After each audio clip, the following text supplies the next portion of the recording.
Jangan sampai kamu menjadi korban perdagangan manusia atau human trafficking.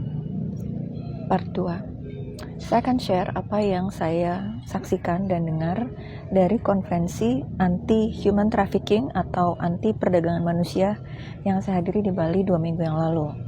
Saya hanya bekerja sebagai interpreter.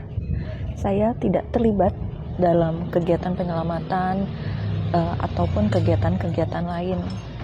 Saya menyampaikan apa yang saya dengar dan saya amati, dan itu aja udah cukup bikin saya sangat tertekan.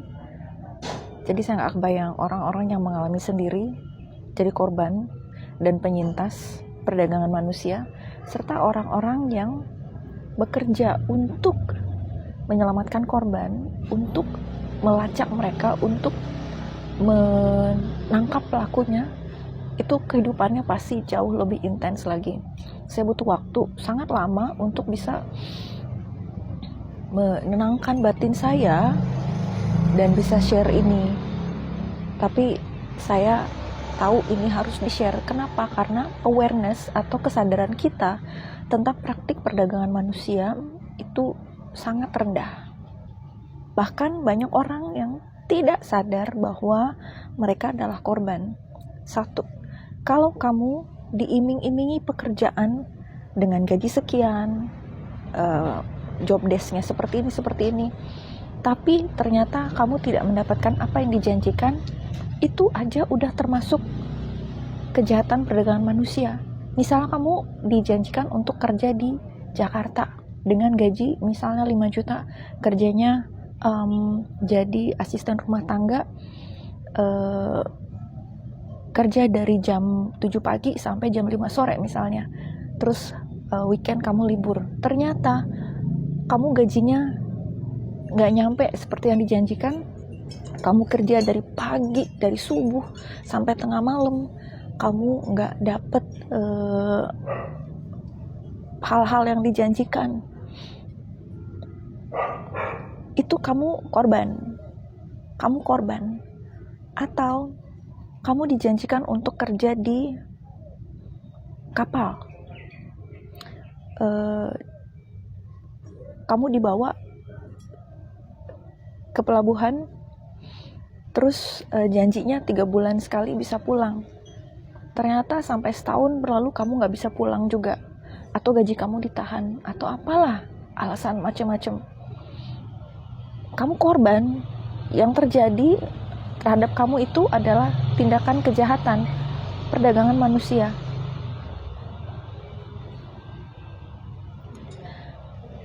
Tuh kan, saya buat itu saya baru berandai-andai ya. Kalau saya share kisah-kisah yang saya dengar, itu berat. Salah satu contohnya, ada seorang korban, seorang penyintas, bapak-bapak. Dia cerita, jadi waktu itu dia ketemu sama teman lama. Rumah dia saya lupa daerah mana ya, dari Indramayu atau dari mana. Dia ketemu sama teman lama, teman yang lamanya bilang, gimana kabar, ayo kita minum-minum yuk, udah lama gak ketemu, kita ngobrol. Dia minum-minum sama temennya gitu kan, karena udah lama gak ketemu, ngobrol sampai pagi gitu. Terus karena minum kebanyakan ya dia pingsan gitu ya. Waktu dia bangun, dia udah ada di atas kapal di tengah laut. Dan dia dipaksa jadi ABK kapal ikan. Ya, ABK itu adalah anak buah kapal. Ternyata dia dijual oleh temennya itu. Temennya masukin sesuatu di minumannya.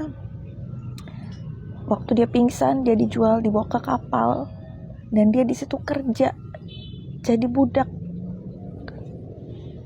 Pagi, dari subuh sampai tengah malam. Kerja terus, gak pernah digaji. Gak pernah bisa kembali ke darat. Karena kalau dia nolak, kalau dia ngelawan, dia dipukulin, dia disiksa. Banyak yang melawan, disiksa habis-habisan, akhirnya mati, dibuang ke tengah laut. Semua terjadi karena apa? Karena dia percaya sama temennya yang ngajak minum. Itu satu.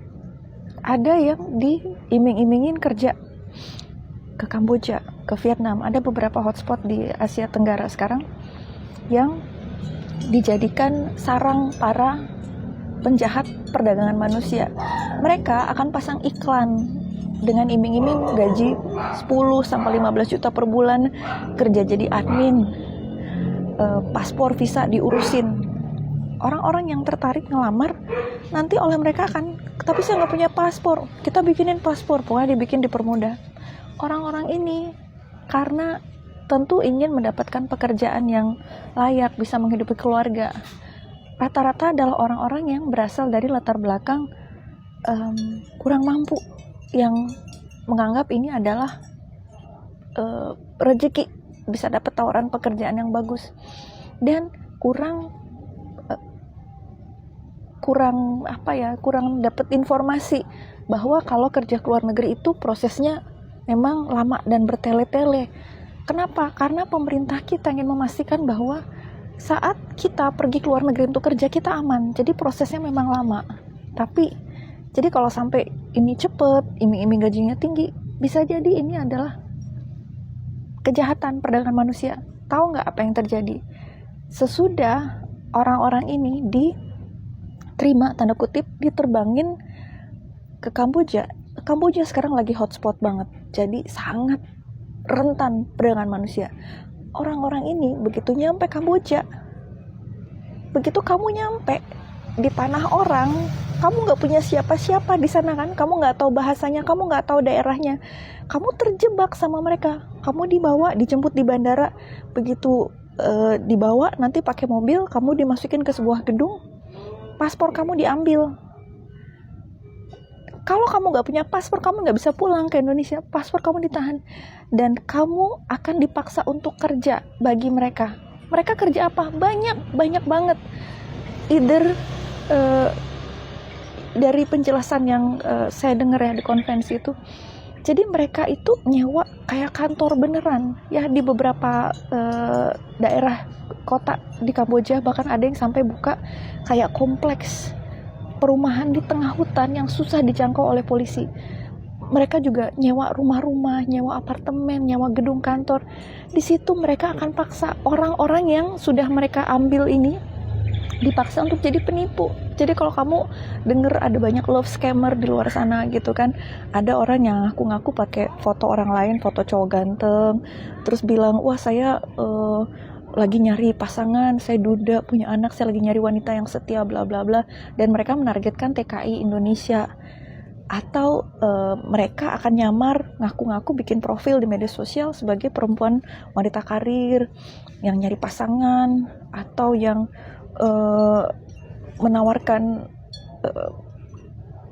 investasi, dan itu menipu banyak TKI ya Indonesia yang di luar sana yang kerja keras di Hong Kong, di Taiwan, ngumpulin uang terus ditipu oleh mereka. Jadi kerja sebagai online scammer ya, 18 jam sehari. Tiap hari bangun langsung kerja. Harus capai target, harus bisa nipu orang. Kalau nggak tercapai target, mereka dipukulin. Saya lihat gambarnya. Orang-orang itu dengan bekas luka di mana-mana. Dan mereka tentu akan dipaksa untuk bilang sama keluarga kalau mereka baik-baik aja. Atau yang lebih parah lagi adalah penjahat-penjahat ini akan kasih bonus $300 kalau si orang ini bisa nipu temannya. Jadi mereka mungkin akan nawarin temannya yang di kampung, saya sekarang kerja di Kamboja, ini kerjanya enak loh, bla bla bla.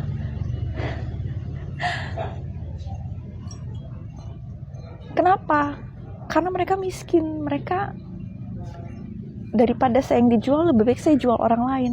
Seringkali pelaku perdagangan manusia yang menjebak itu juga orang yang mungkin tadinya korban, terus kemudian dia jadi pelaku. Ada online scammer, prostitusi online, jadi budak ya, kayak dikirim kerja ke kapal atau ke mana, di pabrik, tapi nggak dibayar. Dan ini terjadi cukup sering sampai sekarang.